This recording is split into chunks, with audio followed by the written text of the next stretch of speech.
Hey there. Glad you're here. Let's get right to it. You don't have to be brilliant to build wealth. You just have to stop doing the dumb things that quietly drain your money month after month. Most people don't go broke all at once. They leak it away through habits that feel normal because everyone around them is doing the same thing. Normal isn't a defense. If your goal is freedom, you can't afford normal. Today, I'm going to walk you through 10 expenses that look harmless but are reliably stupid. Cut them, replace them with saner habits, and let compounding do the heavy lifting. You will not need a lottery ticket, a hot stock tip, or a genius IQ. You'll need a pencil, a calendar, and some backbone. First, subscriptions you don't use or barely use. The modern world specializes in turning your salary into a bundle of tiny monthly promises. You sign up for 3 streaming services during one show you like and forget to cancel any of them. You subscribe to an app for a free trial, then donate $5 to it for the rest of your life because you can't remember the password.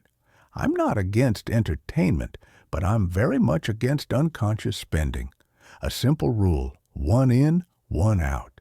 If you add a subscription, cancel another on the same day. Put the cancellation date on your calendar immediately. Rotate services by the quarter. Watch what you want, then shut the door.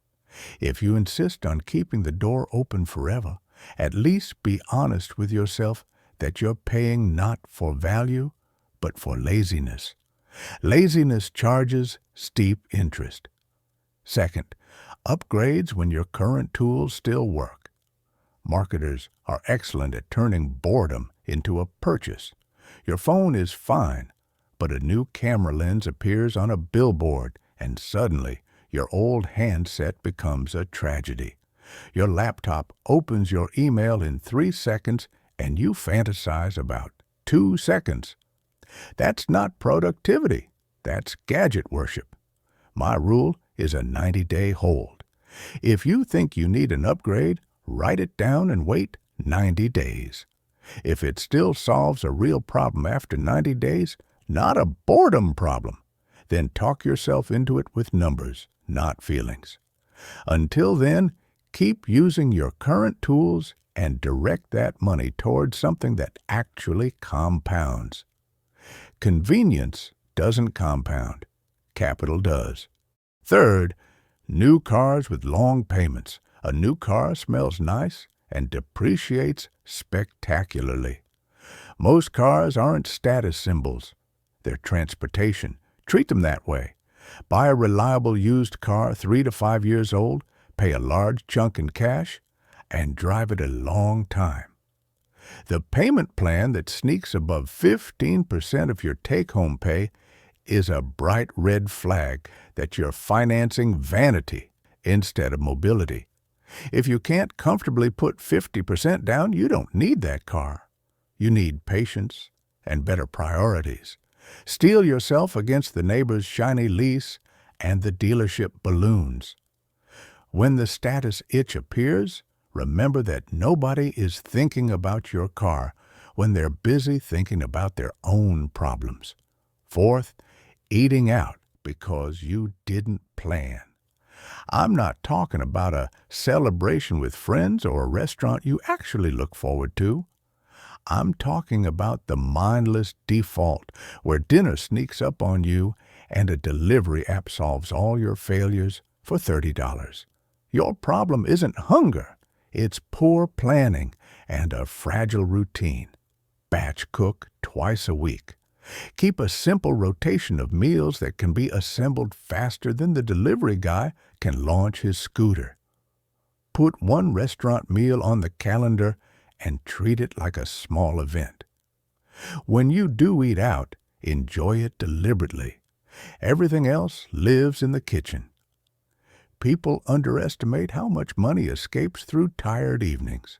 Strong systems beat tired evenings. Fifth, status spending and logo taxes. If you're buying a thing because you want to be seen holding it, you're renting the approval of strangers who aren't paying your bills. That's a pretty foolish landlord. You don't need to dress like a billboard.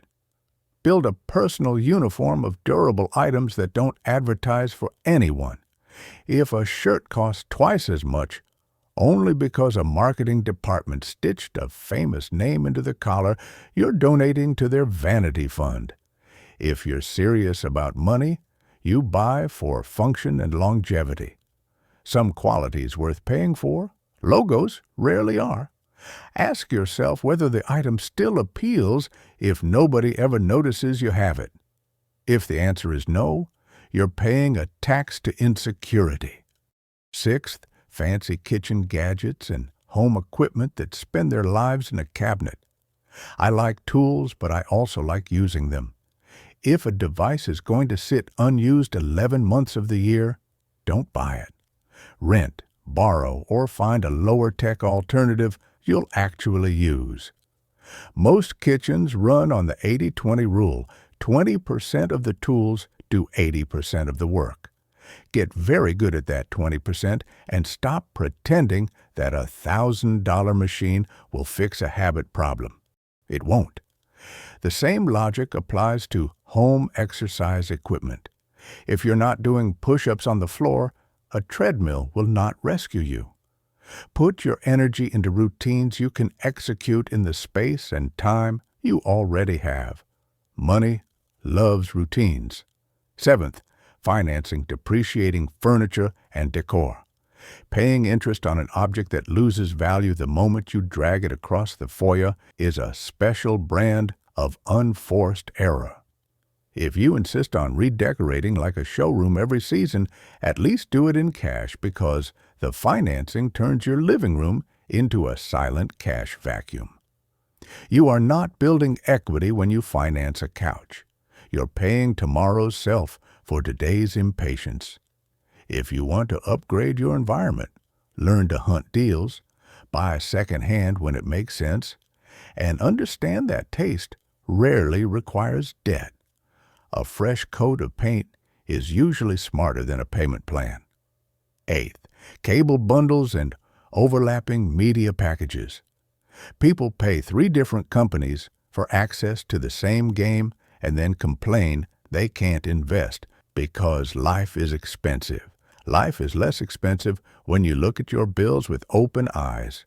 If you truly love sports, pick the single cheapest way to see the games you actually watch and ignore the rest. If you mainly watch 2 shows per year, subscribe during the release window and cancel immediately after. Put the cancellation date on your calendar when you sign up. Sticking with a bundle for the one channel you half like is a tax on procrastination. Procrastination is undefeated unless you use a calendar to punch back. Ninth, Instagram vacations and debt-funded trips. You're not a travel blogger. You're a person with a financial goal. The purpose of a vacation is rest, perspective, connection with people you care about. None of that requires branded luggage or a loan. If a trip can only happen by putting it on a card you can't pay off this month, it isn't a trip. It's a hangover you mailed to your future self. Do smaller, closer, cheaper. Drive to a state park. Explore your own city properly or visit friends and contribute to groceries instead of paying a resort to charge you for towels. You can be adventurous without being reckless. The world will still be there when your finances are stronger. 10th, the tiny, convenient leaks you never count. Delivery fees, daily to-go coffees you don't enjoy, ride shares you take instead of leaving 5 minutes earlier, expedited shipping when regular shipping would have arrived in time if you weren't shopping at midnight. Each one is small. Together, they turn into a fog that blocks compounding from doing its job. The antidote is boring and effective, caps and defaults. Cap how much you're allowed to spend on convenience each month and track it. Set a default to brew coffee at home, walk the short errands, and sleep before you shop. Boredom is cheaper than impulse. All of this comes down to inversion. If the goal is financial freedom, ask, what would a competent adult choose not to do? They would not automate waste. They would not finance vanity. They would not upgrade perfectly good tools to impress people they don't know. They would not buy a vacation they can't afford and call it self-care. They would not decorate on payments. They would not outsource meals by default. They would not pretend entertainment is a utility bill. They would not pay a monthly fee to avoid scheduling 30 seconds on a calendar. They would insist on awareness and a little courage. That's all this is, awareness and courage. Repeated. Now let me make this practical. Take a sheet of paper and write down the last 3 months of recurring charges on your bank or card statements. You're looking for anything that repeats. Put a check mark next to the ones you actively use and care about. Be strict. A single show you kinda like does not justify a monthly fee for the rest of the year. If you need it again later, you can resubscribe later. For each remaining charge, schedule a cancellation in your calendar. Do it today, not after dinner, not tomorrow. If you hesitate, remember you can always add it back. Removing nonsense is not a lifetime oath. It's an experiment in sanity. Next, pick one category of convenience you will cap this month. Delivery fees, coffees, ride shares. Choose one. Set a hard number. When the cap is reached, the answer becomes no. You aren't punishing yourself. You're training yourself to notice. People who notice where their money goes tend to keep more of it. People who don't notice end up arguing with math. About upgrades, start your 90-day list. Any desire for a new gadget goes on that list with today's date. When 90 days pass, reevaluate honestly. If the purchase still solves a real problem and you can buy it without debt or sacrificing your savings target, fine. If not, strike it and enjoy the calm that follows. By the way, a surprising number of desires evaporate when they lose their urgency. The human brain is much better at wanting than at using. Cars deserve a second pass because they're so dangerous to a budget. Before you walk into a dealership, decide your maximum total spend and your down payment in writing. Keep your ego at home. The right car gets you where you're going safely and cheaply. The wrong car announces to the world that you love monthly payments. There are clubs for that, but none of them end at financial independence. On food, appoint 2 evenings per week to batch cook. Not gourmet, simple, repeatable meals that reheat well. Put the plan on your fridge. That silly piece of paper will beat your late-night cravings more reliably than any willpower speech you deliver to yourself at 7:43 p.m. If you want to eat out, put it on the calendar like a little holiday. Anticipation is cheap. Impulse is expensive. For status spending, become allergic to logos. Learn the feel of good fabric and solid construction. The more you understand materials and fit, the less you care whose name is on the tag. If you want to flex your savings rate. That impresses exactly the people worth impressing, and no one else will care, which is perfect. The crowd's attention is a fickle currency. It never compounds and it never pays dividends. Home purchases should respect depreciation. Buy durable classics and delay the impulse to refresh everything at once. I don't care if a showroom told you that beige is terrorism. Fashion cycles, debt lingers. If your environment needs a lift, clean with absurd intensity and rearrange what you already own. The cheapest transformation is elbow grease. People forget that order and light make cheap furniture look better. Mess makes expensive furniture look cheap. For media bundles, practice quarterly rotation and protect your calendar like a professional. When you subscribe, immediately schedule the cancel. If a show pulls you back in, fine, but default to off. You can apply this to other repeating services too. Your calendar becomes a defensive line against corporate auto billing. Build the habit once, and the savings show up every quarter without additional effort. That's the kind of automation I support. Automate good decisions, not waste. Travel is a place where people justify astonishing behavior under the banner of experiences. Experiences are wonderful when they don't create debt. Debt is an experience too, and it stays longer than your tan. Make an honest travel fund, contribute monthly, and let it compound into trips you can actually enjoy. Meanwhile, learn the art of the small weekend. Cheap, close, intentional. You'll be surprised how much rest lives within a 5-mile radius when you put your phone away. As for the tiny leaks, force them into the light.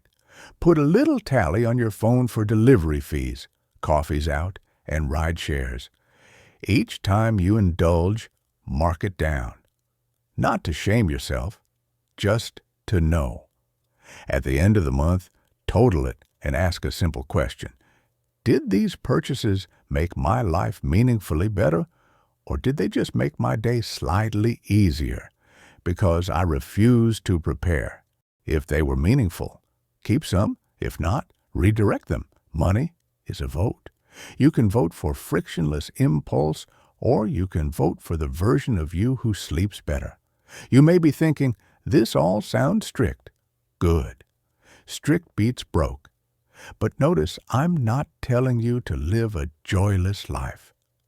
I'm telling you to kill stupidity so you can afford the things that matter to you. Cut the expenses that are obviously dumb. Keep the few that pass a high bar. Invest the difference automatically and let time do its job. The math is boring, but boring is how wealth works. When someone tries to sell you excitement, remember that excitement often hides fees. Here's a little 7-day challenge to get momentum. Day 1, list and cancel the dead subscriptions. Day 2, pick the convenience category to cap and set the number. Day 3, start your 90-day list and put today's date next to the top 3 urges. Day 4, schedule 2 batch cook nights. Day 5, price out a 3 to 5-year-old car that fits your budget and run the numbers on paying half in cash. Even if you're not buying soon, practice thinking correctly. Day 6, choose your uniform pieces and remove anything you only wear for the logo. Day 7, take a cheap local trip on foot, by bike, or by car, and remind yourself that satisfaction rarely requires a credit card impulse. When the week ends, you'll have a cleaner financial life and a bit more spine. Spine is underrated. If you do this well, something quiet will happen in the background. Cash piles up, options appear. You get less excitable about gadgets and more excited about margin. Your coworkers complain about money while sporting new payments. You sip your coffee and feel a small private grin. That's not superiority, that's relief. Relief compounds. It makes you harder to scare and harder to sell. Salespeople prefer customers who don't think. Be the customer who thinks. One final thought. People overestimate brilliance and underestimate consistency.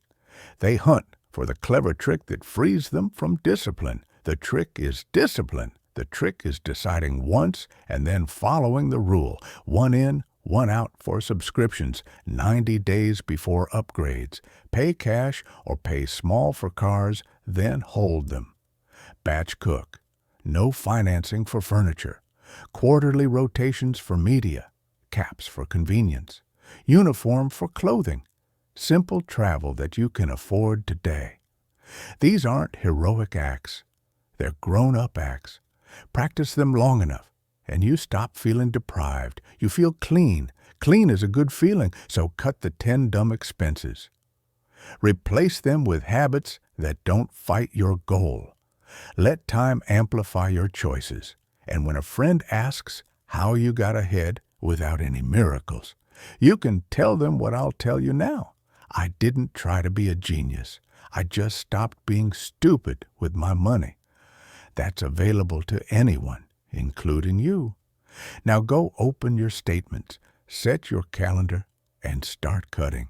Your future self will send a thank you note paid in full.